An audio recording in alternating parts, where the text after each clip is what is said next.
नमस्कार प्रिय विद्यार्थियों, मैं डॉक्टर पीसी मीणा, सहचार्य राजनीति विज्ञान, बीए पार्ट फर्स्ट का टॉपिक अधिनायक तंत्र डिक्टेटरशिप पर आज मैं अपने व्याख्यान देना चाहूँगा। डिक्टेटरशिप क्या है, कौन कौन से इसके गुण दोष हैं, कौन से इसके लक्षण हैं, इस पर मैं आज चर्चा करूँगा।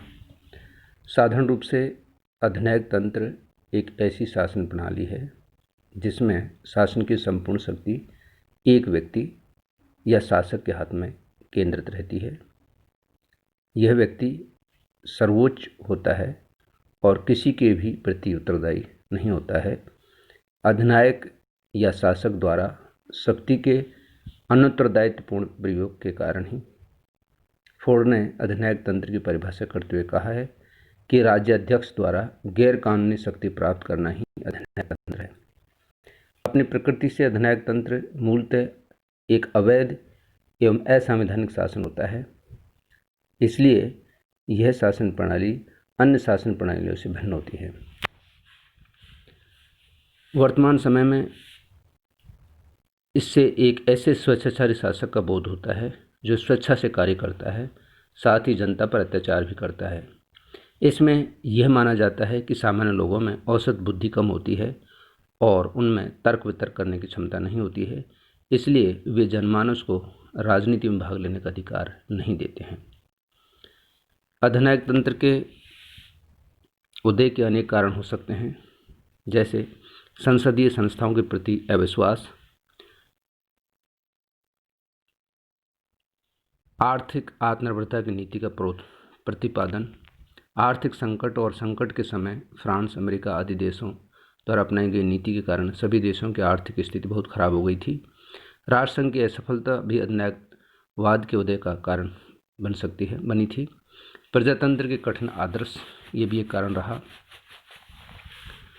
अधिनायक तंत्र में सत्ता का पूर्ण केंद्रीकरण होता है। अधिनायक तंत्र के आधारभूत सिद्धांत इस प्रकार हैं, जैसे सर्वाधिकारवाद का समर्थन।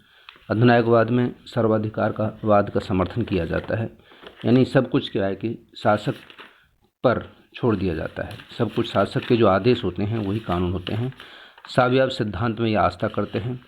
जनमत निर्माण के साधनों का सरकारीकरण हो जाता है।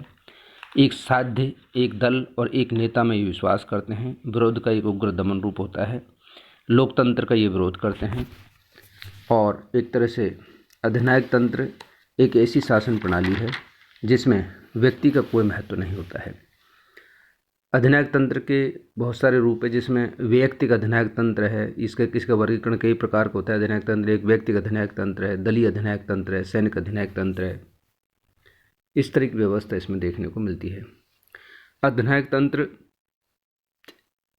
के बहुत सारे गुण होते हैं, जैसे राष्ट्रीय एकता की स्थापना इसमें होती है। सारा राष्ट्र एक व्यक्ति के इर्द गिर्द घूमता है। एक व्यक्ति के जो निर्णय होते हैं वही सर्वोपरि होते हैं। मितव्ययी कुशल प्रशासनिक व्यवस्था होती है। शीघ्र समाज सुधार के कार्य संभव होते हैं। तीव्र आर्थिक विकास संभव होता है। संकट काल में ये अधिक उपयुक्त होता है। चूँकि निर्णय तुरंत प्रभाव से लिए जाते हैं, इसलिए संकट काल में इस शासन प्रणाली को और अधिक अच्छा माना जाता है। अधिनायक तंत्र के बहुत सारे दोष हैं। अधिनायक तंत्र के कुछ दोष भी हैं, जिसमें नंबर 1 है अविवेकपूर्ण राष्ट्रीय एकता की कुचेष्टा इसमें की जाती है। स्वयं में त्रुटिहीन समझने की भूल करते हैं। व्यक्ति की स्वतंत्रता और व्यक्तित्व का इसमें अंत हो जाता है। व्यक्ति की कोई महत्व नहीं होता है। इसी तरह से शक्ति पर आधारित अधिनायक तंत्र का आधारशिला शक्ति है। इसमें सभी विरोधियों को बर्बरता के साथ कुचल दिया जाता है। इसमें हमेशा दमनकारी एवं हिंसात्मक साधनों का प्रयोग किया जाता है। अस्थायी शासन होता है। राज्य का स्थायी आधार जनता की सहमति न कि पार्श्विक शक्ति होती है।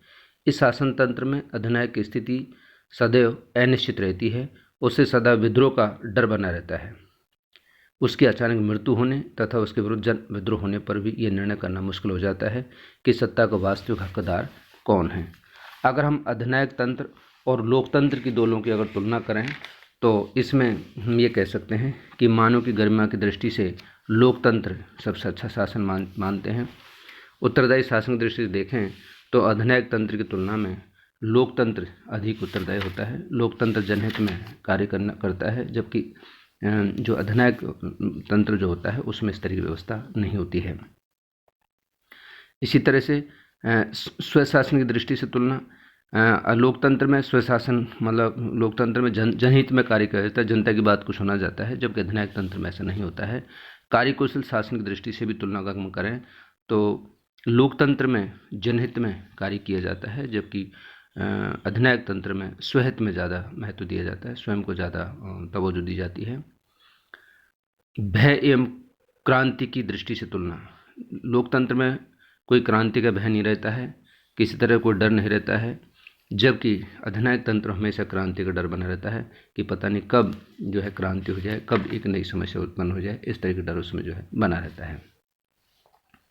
इसी तरह से लोकतंत्र अधिक शक्तिशाली शासन व्यवस्था है, जबकि अधिनायक तंत्र में इस तरह की व्यवस्था नहीं होती है।